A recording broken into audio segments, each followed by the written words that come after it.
Welcome back to the class which is discussing about physical quantities and measurement. We were discussing about density in last class, right? We learned that how much heavier an object is, it will be that much denser. Let us go through the density of some substances. Here, we can see that density of air is given as 1.20 kilogram per meter cube. Now, what do you mean by that? It means 1.20 kilogram of air occupies a volume of 1 meter cube. Since in the bracket it is mentioned that air is at 1 atm and 10 degrees Celsius, we have to understand that 1.20 kilogram of air at 10 degrees Celsius and 1 atm occupies a volume of 1 meter cube. 1 atm is the standard atmospheric pressure and 10 degrees Celsius is the temperature of air. Like that, can you try to say the meaning of density of ice which is given as 920 kg per meter cube? It means that 920 kg of ice occupies a volume of 1 meter cube. Since the pressure and temperature is not mentioned, we don't want to write it. But it is understood that it is at 0 degrees Celsius and 0.987 standard atmospheric pressure. Next one is water. Since it is mentioned that pure, then we have to understand that it is at 4 degrees Celsius. Fresh water or pure water will be at 4 degrees Celsius.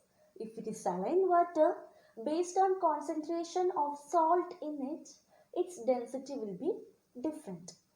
Here, density of pure water is given as 1000 kg per meter cube.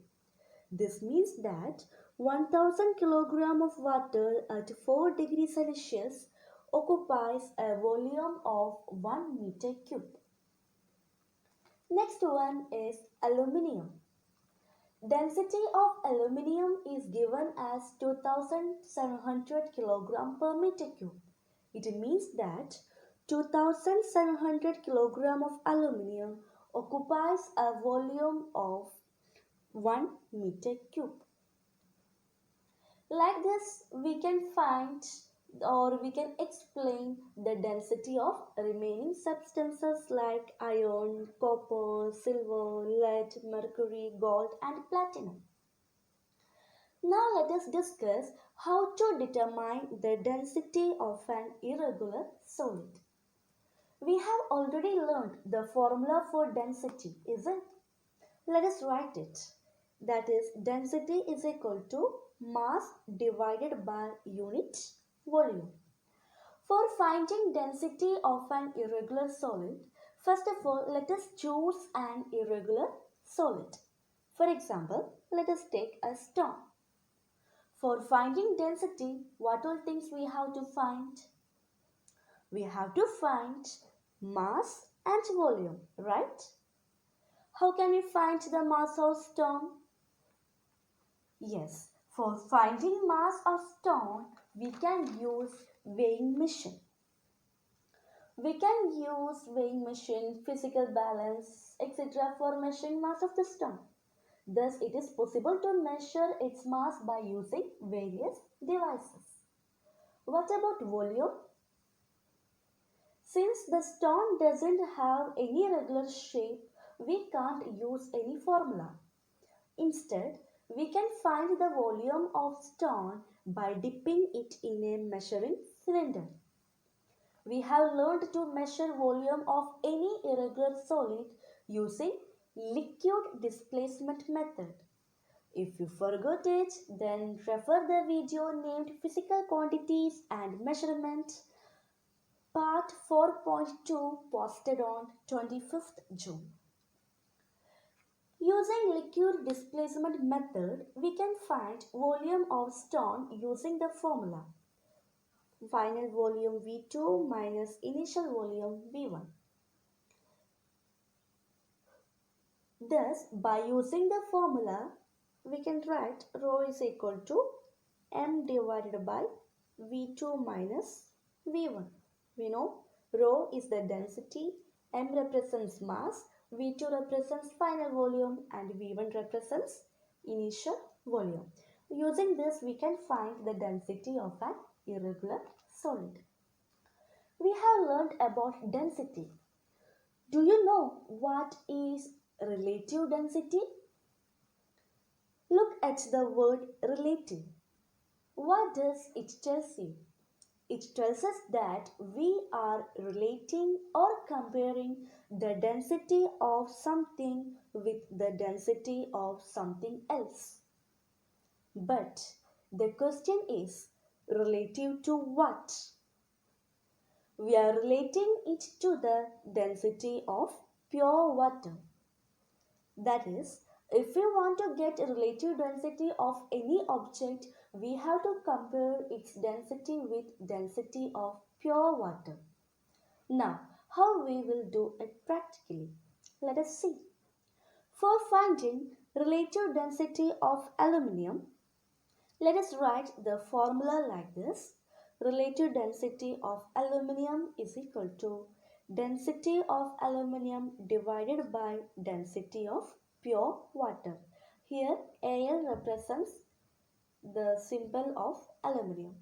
Now, how much is the density of aluminium?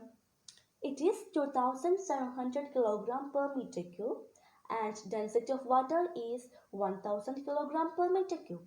So let us substitute it. So we will get relative density of aluminium is equal to 2700 kg per meter cube divided by 1000 kg per meter cube. Both the units are same, so it will get cancelled. Then there are two zeros in 2700, it will cancel with two zeros in 1000. Then one more zero is there in 1000. We will cut it. Instead of that one zero, we will put a decimal point near to 7. So we will get relative density of aluminium is equal to 2.7. Since the unit got cancelled, for relative density there will be no unit. It means that aluminium is 2.7 times denser than water at given conditions. It also tells us that whether the aluminium floats or sinks in water. In simple terms, a substance will sink if it is denser than the liquid it is placed, and it will float if it is less denser than the liquid it is placed. How can we say it mathematically? If relative density of a substance is greater than 1, then it will sink. And if the relative density of any substance is less than 1, then it floats. As the relative density of aluminium is 2.7, which is greater than 1, it will sink in pure water.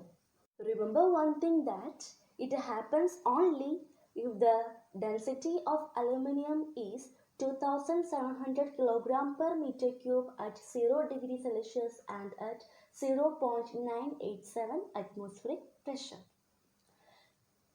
But if you are considering ice, what will be its relative density? Let us find it by writing the formula.